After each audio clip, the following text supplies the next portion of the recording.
Bom dia, alunos do oitavo ano do Colégio Futura. Hoje nós vamos trabalhar o tema período regencial na história do Brasil. Esse tema faz parte do livro 3 e a gente vai começar a unidade 1. Eu sei que a gente tem exercício para corrigir do livro anterior e a gente vai corrigir durante a aula hoje. E também a gente vai fazer os exercícios dessa unidade. Então, em seguida, após vocês assistirem a aula, ler o capítulo, podem fazer todos os exercícios que encontram na página 427, 428, 429 e 430. À medida que a gente for corrigindo, se não der para a gente corrigir, a gente deixa para a semana que vem, ou posteriormente a gente marca um dia à tarde, né, para a gente estar corrigindo os exercícios, dando sequência. Então, o período regencial vai ser a partir do momento em que o Dom Pedro I abdica-se do cargo de imperador do Brasil. Ele deixa o seu filho aqui. No entanto, o seu filho ele não pode assumir o cargo porque ele já tinha apenas 5 anos. Então a gente vai ter esse período regencial no qual ele vai ser nomeado, mas ele não vai estar de fato exercendo esse poder, tá? Então, a aclamação de Dom Pedro II em 9 de abril de 1831, aí a gente tem uma pintura de Jean-Baptiste Debré. O Debré é um pintor francês que vai sempre estar relacionado com as pinturas do Brasil, né? Vários livros vão trazer pinturas realizadas por ele, ilustrando a história do Brasil, né? O período regencial se estendeu de 1831 até 1840. Uma das marcas do período é a tensão causada pelo conflito entre a pressão federalista e separatista e o esforço por manter a integridade territorial. E aí a gente tem as regências divididas em trina provisória, 1831, a trina permanente vai de 1831 a 1835, e a regência única, com Diego Feijó, de 1835 a 1840. O Diogo Antônio Feijó, liberal, e Araújo Lima, um conservador. A gente tem o ato adicional de 1834, que criou a regência única. O regente não tinha o poder moderador, né? Aquele poder que fazia parte do imperador, que ele poderia dissolver uma Assembleia Constituinte, então ele tinha um poder acima dos demais poderes, como a gente falou na aula anterior. Em 1831, o exército participou de montins no Rio de Janeiro, exigindo a exoneração dos funcionários portugueses. O então ministro da Justiça, Diogo Antônio Feijó, diminuiu o número de soldados do exército de 30 mil para 10 mil homens e criou-se a Guarda Nacional, que reforçou o poder dos grandes fazendeiros durando até 1922. Em 1832 foi criado o processo criminal que reforçou o poder dos juízes de paz eleitos no município, estabeleceu os júris e o habeas corpus. Além de criar a regência única, o ato adicional de 1834 reforçou o federalismo, criou as assembleias legislativas das províncias, estabeleceu eleições para o regente, aboliu o Conselho de Estado, criou o município neutro da corte. Havia três partidos políticos: liberais moderados, a maioria, os liberais exaltados, alguns eram republicanos, e os restauradores, né, os conservadores. E o período foi marcado por várias revoltas de caráter federalistas, e as quatro mais importantes estão marcadas no mapa ao lado. Também cabe ressaltar a revolta escrava dos malês, né? Então a gente tem a cabanagem 1835 a 1840.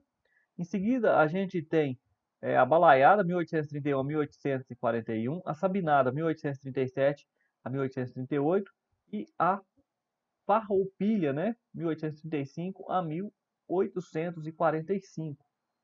A revolta dos males foi organizada por escravos de origem muçulmana e deflagrada na noite de 24 para 25 de janeiro de 1835 na cidade de Salvador. Cerca de 50% da população de Salvador era escrava. Foi uma sublevação de caráter social de escravos africanos de etnia Alçá, Igbomina e Picapó. Cerca de 1.500 participaram no movimento. Os revoltosos eram alfabetizados em árabe. Mensagens e literatura dessa língua foram encontradas em postos revoltosos. A revolta fez com que os escravos baianos tivessem má fama durante o Segundo Império, né? Então, pessoal, a gente vê aí que a revolta dos malês, que é muito importante também nesse período.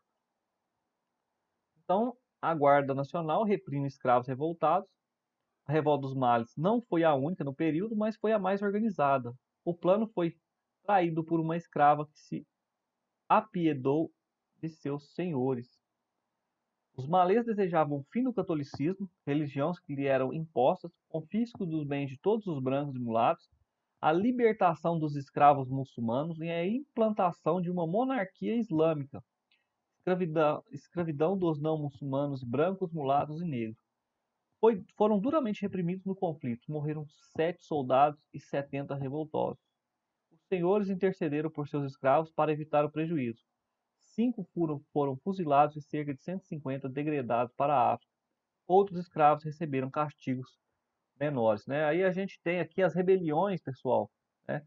A gente tem a Cabanagem, a Revolução Farroupilha, a Sabinada, e aqui a gente tem um quadro, né? Com as causas, com a base social, ou seja, que eles participavam, os projetos políticos. Então esse quadro depois eu posso compartilhar com vocês, que ele traz informações bem interessantes, né? E aí os movimentos regenciais tiveram motivações diferentes, mas todos foram movimentos federalistas. A formação social variava. A cabanagem e a balaiada eram movimentos populares. A sabinada tinha sua força nas camadas médias urbanas. Os farrapos eram liderados pelos ricos estancieiros.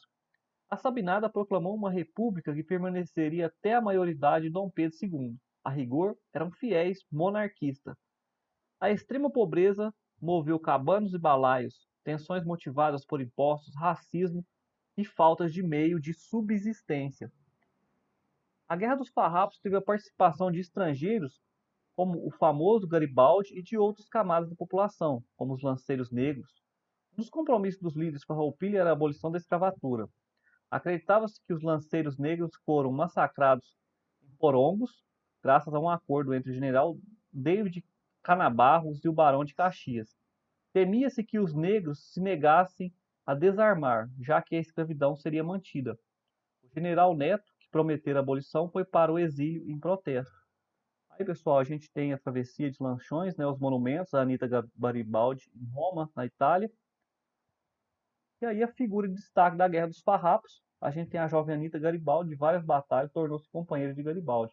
Ela o acompanhou até a Itália e participou das lutas de unificação e é chamada de heroína dos dois mundos. A cabanagem se espalhou por parte da Amazônia e foi o primeiro movimento popular a tomar o poder. A repressão foi pesada e até hoje não se sabe quantos foram os mortos. A estimativa é de mais de 12 mil. Outras falam que entre 20 e 40% da população de 100 mil pessoas morreram nesse conflito. Então aí a gente vai ter a incapacidade dos liberais de resolver as revoltas federalistas, que vai fazer com que leve os conservadores ao poder.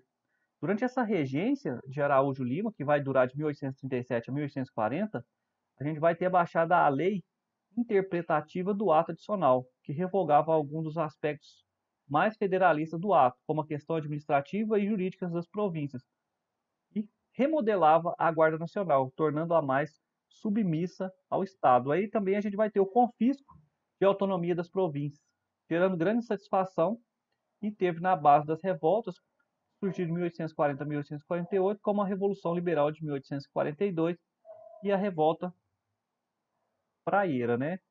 E aí, como eu havia dito anteriormente, a gente vai ter o golpe da maioridade, né? Pela Constituição de 1824, a maioridade de Dom Pedro deveria ser aos 21 anos. O ato adicional reduziu a idade para 18 anos.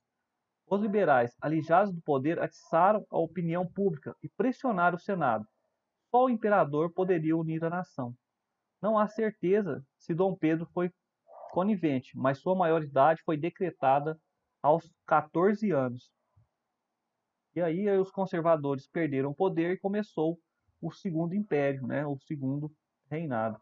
Dom Pedro II assumiu como uma única forma de manter o Brasil unido. Segundo os liberais e alguns conservadores, só o imperador e um poder central forte impediria a fragmentação. E aí a gente vai ter, né, esse fato que o fato é que essa estabilização política efetivamente se processou. Novos arranjos políticos foram feitos e as elites regionais aplacadas. Estava garantido um modelo centralizado de governo com uma restrita autonomia provincial que se mantém até hoje de forma como o nosso país é administrado, né? Então, ou seja, desde isso, desse período, nós temos um território, né? A unificação territorial mantida no nosso país. Então, pessoal, a gente encerra a aula de hoje e vocês vão fazer os exercícios, como eu mencionei anteriormente, para que a gente corrija a partir das 10 horas, certo? Então, bons estudos a todos.